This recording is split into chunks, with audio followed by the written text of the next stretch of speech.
وعلیکم السلام ورحمت الله وبرکاتہ. ملګری سوال کړی دی، وی د خبر واحد په ذریعه د قرآن کریم په عام حکم کې تخصیص جائز دی که نه دی؟ جواب دا دی چې خبر واحد کله صحیح و سند وي په دې شرط، نو د قرآن کریم یو عام حکم کې د دې خبر واحد صحیح په ذریعه تخصیص جائز دی بلکې ضروری دی، خو په دې شرط چې خبر واحد کې دوه صفات وي، یو د قرآن معارض نه وي، دویم سند صحیح وي. لکه مثال عام حکم د حرمت علیکم المیتۃ، الله فرمایي په تاسو مردار حرام کړی شوی ده، یعنی چې اوسې ذبح نه کړی شي او د الله نوم پې وانغستی شي، نو دا په تاسو باندې حرام کړی شوی د مردار د سورت مائده 3 آیت کې دی. لیکن اوس دا د قرآن عام حکم دی، المیتۃ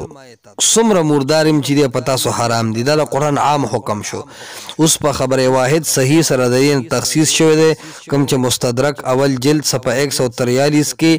سند حسن سره روایت دی چې میتۃ البحر حلال،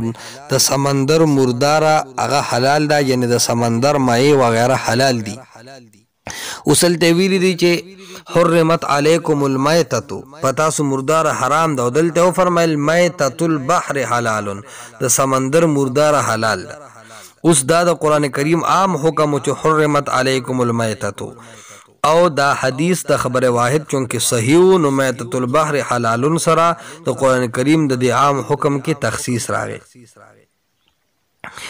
او دا د قرآن کریم تخصیص په خبر واحد سره دا د صحابه کرامو تابعین و جمهور امت مسلک دی، او تقریبا دا مسلک د امام ابو حنیفه رحم الله علیه، امام مالک، امام شافعی رحم الله علیه هم دی. ځکه اغي د دې جواز فتوا ورکړې ده منتهى الوصول لابن الحاجب صفحه 320، غیث العام د عبدالحی لکنوی صفحه 277، الاحکام د عامیدی صاحب جلد 2 صفحه 347، اجابت السائل شرح بغیت العامل د صنعانی صاحب صفحه 329 کې دا وی چې واما بالخبر الواحد فقال بجوازه الائمه الاربعه، چې کوم خبر واحد دی نو د تخصیص د قرآن کریم عام په د باندې خاص کول د خبر واحد په ذریعه، فقال بجوازه الائمه الاربعه،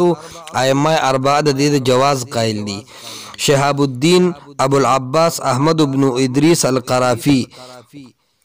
دوهم د امام ابو حنیفه امام شافعی دا مسلک ذکر کړی دی چې دی وای شرح تنقیح الفصول فی اختصار المحصول فی الاصول صفحه 208 کې وی چې د امام ابو حنیفه امام شافعی دا مسلک دی چې د قرآن کریم عام حکم په خبر واحد سره تخصیص کی دی شي. عام مسله دا ده، البته رست متأخرین احناف کې عیسی ابن عبان دی او یا بعض متأخرین احناف دارنګ اهل کلام والو اغي وی چې خبر واحد ظنی دی، کله چې دا ظنی دی تخصیص په عموم سره ټیکو. تخصیص د قرآن کریم عام حکم په دې سره پکې خبر واحد په ذریعه په هغې عام کې تخصیص کول وی جایز نه دي، دا متأخرین او احنافو دا ویلي دي. خو چې کله خبر واحد صحیح وي نو راجح قول دا دی چې دا د قرآن کریم د عام د پاره خاص جوړی دی شي او تخصیص پکې راوستی شي. ځکه که موږ مطلق خبر واحد ځواني کو نو بیا د انکار حدیث لاره کولاویږي او ټولو احادیثو باندې بیا د خلکو اعتماد ختمیږي. په صحیح سند چې موږ ته روایت راغې نو دا به رسول الله صلی الله علیه وسلم د دې آیت کریمه تشریح کړي وي او د هغې عام نه به یو حکم خاص کړي وي.